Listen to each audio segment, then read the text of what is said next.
Unofficial বা অবৈধ ফোনগুলো বাংলাদেশ থেকে বন্ধ হয়ে যাবে এবং এটা এখন মোটামুটি শিওর। সেই 2012 সাল থেকে BTRC চেষ্টা করছিল বাংলাদেশের অবৈধ ফোনগুলোকে বন্ধ করার জন্য, বাট প্রতিবারই তারা প্রতিশ্রুতি দিয়ে ব্যর্থ হচ্ছিল, যে কারণে আমরা অনেকেই বিশ্বাস করছিলাম না। কিছুদিন আগেও আমি এই ব্যাপারটা নিয়ে স্কেপটিক্যাল ছিলাম যে আদৌ কি আনঅফিশিয়াল ফোন বা অবৈধ ফোনগুলো বাংলাদেশে বন্ধ করা পসিবল কিনা।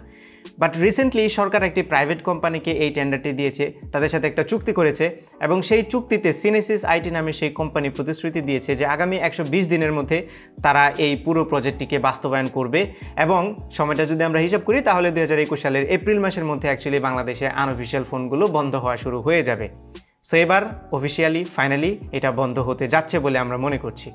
সো যেহেতু আনঅফিশিয়াল ফোন বন্ধ হবে, তার মানে আমরা যারা গ্রাহক আছি, ইউজার আছি, তাদের জন্য এটা কি মিন করে? আমরা যারা ফোন ইউজ করছি আমাদের ফোন বন্ধ হয়ে যদি যায় তাহলে কি হবে, বা কোন কোন ফোনগুলো বন্ধ হবে, এই বিষয়গুলো নিয়ে আজকে আলোচনা করব। সো প্রথমত যারা অফিসিয়াল এবং আনঅফিশিয়াল ফোন কি এটার পার্থক্য বুঝেন না তাদের জন্য বলছি, অফিসিয়াল ফোনগুলো হচ্ছে যেগুলো ব্র্যান্ড বাংলাদেশে অফিসিয়ালি বা সরকারের যে নিয়ম নীতি আছে সেগুলো মেনে বাংলাদেশে ইম্পোর্ট করে, সেইগুলো হচ্ছে অফিসিয়াল ফোন। মানে বাংলাদেশে যখনই বিদেশ থেকে কোনো পণ্য ঢুকতে যায় তখন কিন্তু একটা শুল্ক দেওয়া লাগে, একটা ট্যাক্স দেওয়া লাগে। সেই ট্যাক্সটা দিয়ে যখন বাংলাদেশে সকল লিগ্যাল প্রসিডিওর ফলো করে যখন আসে এবং ফোনটি যখন BTRC-তে নিবন্ধিত হয়, তখন সেটি হচ্ছে অফিসিয়াল ফোন বা লিগ্যাল ফোন। এবং সেই ফোনগুলো যখন বাংলাদেশে আসে ইম্পোর্ট করে বাইরে থেকে, তখন কিন্তু একটা মোটা অঙ্কের ট্যাক্স দিতে হয়, যার ফলে ফোনের দামও কিন্তু অনেক বেড়ে যায়। যার ফলে আনঅফিশিয়াল বা অবৈধ ফোনের যাত্রা শুরু হয় বাংলাদেশে। সেটা হচ্ছে সরকারের চোখ ফাঁকি দিয়ে বা সরকারকে যে ট্যাক্সটা দেওয়া লাগে, শুল্কটা দেওয়া লাগে, সেটা না দিয়ে কোনোভাবে বর্ডার পাস করে বা এনি হাউ ফোনগুলো যখন বাংলাদেশে ঢোকে, তখন সেই ট্যাক্সের টাকাটা যেহেতু দেওয়া লাগে না, সো ফোনগুলো অনেক কম দামে বিক্রি করা যায়, যেই কারণেই বাংলাদেশে আনঅফিশিয়াল ফোনগুলো আসে। এবং আপনারা জানেন যে যেই ফোন কোম্পানিগুলোর বাংলাদেশে ফ্যাক্টরি নাই, সেই ফোন কোম্পানিগুলোর আনঅফিশিয়াল ফোনগুলো অফিসিয়াল থেকে দামে একটু কম হয়, যে কারণে মানুষ আনঅফিশিয়ালের দিকে একটু ঝোঁকে। সো এই আনঅফিশিয়াল মানেই হচ্ছে অবৈধ ফোন। এটা অবৈধ এই জন্য যে বাংলাদেশের সরকারের খাতায় বা BTRC-র খাতায় আসলে সেই ফোনগুলোর নাম লেখা থাকে না। নাম বলতে যে IMEI নাম্বারটা আছে সেটা অ্যাকচুয়ালি উল্লেখ থাকে না, এবং তারা ট্যাক্স না দিয়ে আসে, যে কারণে এটা হচ্ছে আনঅফিশিয়াল ফোন বা ইলিগাল ফোন। সো অনেকে আমাকে প্রশ্ন করতো যে আনঅফিশিয়াল অফিশিয়াল ফোনের মধ্যে আদৌ হার্ডওয়্যার সফটওয়্যার বা ফোনের যে ফিচার আছে এটার মধ্যে কোনো ডিফারেন্স আছে কিনা। নো, সফটওয়্যার হার্ডওয়্যার কিংবা ফোনের ফিচারে কোনো ধরনের ডিফারেন্স নেই, শুধু ডিফারেন্স একটাই, এটা হচ্ছে একটা বৈধভাবে বাংলাদেশে আসে আর একটা অবৈধভাবে বাংলাদেশে আসে। এখন আমাদের দেশে কিন্তু প্রচুর অবৈধ ফোন আছে বা আনঅফিশিয়াল ফোন আছে, এবং সরকারের হিসেবে সেটা 30 to 35% বাংলাদেশে অবৈধ ফোন।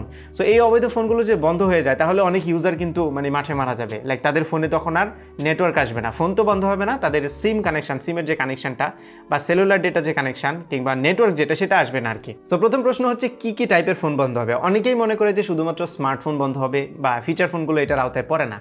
অ্যাকচুয়ালি সব ধরনের ফোনই এর আওতায় পড়ে, যে ফোনে IMEI নাম্বার আছে সেই ফোনই এর আওতায় পড়বে। সো যদি কোনো ফিচার ফোন আপনি অবৈধভাবে বাংলাদেশে আসছে এরকম ফোন যদি কিনে থাকেন তাহলে সেটাও বন্ধ হবে। তবে একটা গুড নিউজ হচ্ছে 2019 সালের আগস্ট মাসের আগে যে ফোনগুলো কেনা হয়েছে সেইগুলো এই নিয়মের আওতায় পড়বে না, সেই ফোনগুলো অ্যাকচুয়ালি বন্ধ হবে না। 2019 সালের আগস্টের পরে যে ফোনগুলো বাংলাদেশে ঢুকেছে বা কেনা হয়েছে সেই ফোনগুলো অ্যাকচুয়ালি এই নিয়মের আওতায় পড়বে এবং সেগুলো বন্ধ হবে। এখন কথা হচ্ছে বন্ধ হয়ে গেলে কি করণীয়।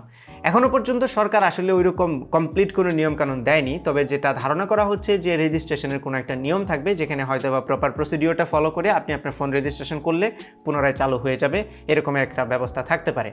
আরেকটা প্রশ্ন অনেকেই করে যে বিদেশ থেকে ফোন নিয়ে আসলে সেটা অফ হবে কি হবে না। ওয়েল, এটাও জানা গেছে যে বিদেশ থেকে ফোন আনলে সেই ফোনটি বন্ধ হবে না, তবে সেই ফোনটি রেজিস্ট্রেশন করতে হবে। সেজন্য মেবি আপনার কোনো ডকুমেন্ট শো করতে হবে যে আপনি বাইরে থেকে নিয়ে আসছেন, এবং সেটারও একটা অ্যামাউন্ট থাকবে যে বাইরে থেকে আপনি এক বছরে মিনিমাম এই কয়টা ফোন আনতে পারবেন বা একবারে এই কয়েকটা ফোন আনতে পারেন। এটা নিয়ে পূর্ণাঙ্গ আইন কানুন হয়তো বা সামনেই আসবে। তবে ধরে রাখা যায় যে যারা বিদেশ থেকে নিয়ে আসছেন তারা এখন সেফ সাইডে আছেন। যদি কোনো ডকুমেন্ট থাকে তাহলে সেটা দিয়ে পরবর্তীতে আপনি ওপেন করে নিতে পারবেন। এখন কথা হচ্ছে এই নিয়মটা করার ফলে সার্বিকভাবে আমরা যারা ইউজার আছে তারা কিভাবে এফেক্টেড হব।